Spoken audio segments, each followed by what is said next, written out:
Sup, fellers! Second season of Ninjago was supposed to be the last one we would ever get. Fortunately for us, that was not the case, and we are getting new Ninjago content quite regularly. But that very assumption of the series' demise had its long-lasting consequences, which is getting only 6 sets in an initial 2013 wave. And because of that, we never got a set representation for a bunch of cool Stone Army vehicles. Garmadon's mech, Hopper vehicle, and the Tusk vehicle. The last one being a particularly interesting one, having 2 drills, massive elephant tusks, and overall being a massive bulky machine on threads. And today, I'm gonna try to recreate it in LEGO. Without further ado, let's go! Firstly, we need minifigures. For our heroes, we have Kimono J, the ninja who actually fought against this vehicle in the show, and Misako. We didn't get her minifigure in 2013, so why not include her here? On the villain side, we have Stone Army Warrior to steer the vehicle, the Stone Army Scout, and the Stone Army Swordsman with a unique light blue printing. Thanks to this, minifigure is finally show accurate. This head was included exclusively in 2013 Battle Pack, so I had to include this rare piece. Now that we have the minifigures, we finally can start building the main vehicle.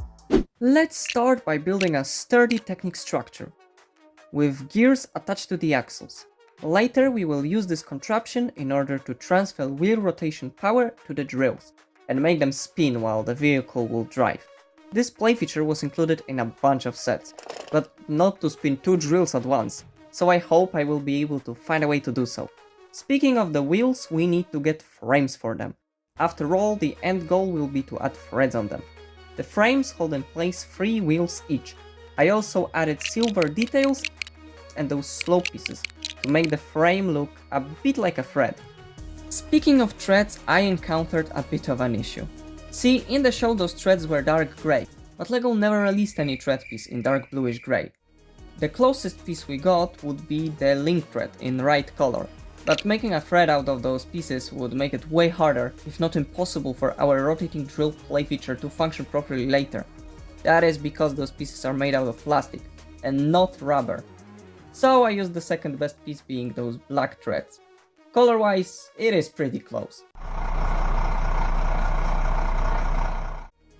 I added a bunch of lights on the back and those 1x2 ingot pieces to add some texture. In the show, this was a rather massive vehicle, and as of right now we have a short floor. So let's quickly add walls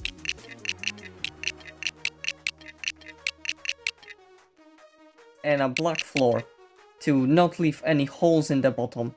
Now we have a ton of free space here, but in the show we never really seen anything that we could put here. For now I will put 3 boxes with some dark matter inside and leave this area empty, but we will go back here. Now let's add some gears. We will need to add a row of them here in order to connect the bottom gear to the second drill later on. And now we can connect the first drill to the bottom. I also added some lime claws and this contraption with an angled gear. Thanks to that we can install the second drill and make it connected to this row of gears. I used this wheel piece so our second drill will be able to fit, while still having a similar structure to the first one. I also added this red sausage piece on the top. Now that the whole play feature is built, it is time to see if it will work.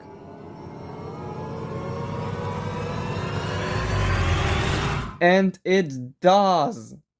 Now let's finally do something about this empty space. First, we will construct a frame for the floor, and the floor itself. Next, we will make those sword displays, that are actually made upside down. Those 3 holes are here for a reason. When I constructed the walls, I added stud shooters on the sides. Now let's put our sword displays in those holes on the sides. And if you will push them down, the stud shooters will shoot out the projectiles. Now let's construct this contraption and hide it inside. As for the middle hole, we will put this table here. Remember those boxes from earlier? I added them there for a reason. If we push this table down, those boxes will explode and dark matter will spatter everywhere. Now let's add the third sword display. This one without any play feature attached. I think this room will be a weapon storage of some sort. Next, I will add this giant lever to this room. That will later be an activator for a play feature. I also added this cool printed Ninjago slope piece here. Outside of having two drills, this vehicle is also unique because of those massive tusks. So, it's finally time to make them. I used silver cones and claws as the tips of the tusks. Those quite large elbow pieces and those 2x2 round pieces in light bluish grey as the main part. And this Technic connector piece on the top. It looks quite weird with this visible blue Technic pin. So let's hide it with this small contraption. Now let's connect those tusks to those axles, and there we go. Now if we rotate this lever, those massive tusks will attack the enemy in front of the vehicle.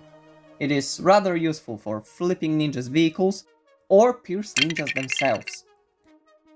This room itself needs some walls, so I built a rather small barriers from all the sides. I used slopes in order to make it possible to have an easily detachable roof later on. I added some lime grill pieces as details, and I also added those bigger armor plates on the sides with spikes. I connected them by using silver droid arms, and smaller angled plates on the back, those ones also having spikes. Now this vehicle is finally looking like a tank it is in the show. I made the roof by using quite unique large panel pieces. Thanks to that, the roof is rather thin and smooth. I connected them using angled Technic connectors and hid them with a bunch of brackets, tiles and slopes. I also added this spike here. Now we are gonna attach those red blades here. They are basically the same as the ones included in Garmachon set. But now our roof has a bit of an issue. Those two holes on each side. So I built those catapults that are actually working. Now we can eject some of the dark matter forward by using them.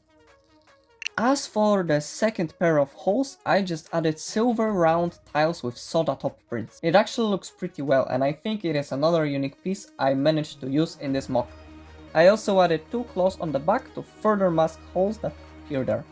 And lastly, we need to build a chair for the driver. And now we finally have a finished task vehicle with a bunch of cool play features, details, and a rather bulky build. Now it is time for violence.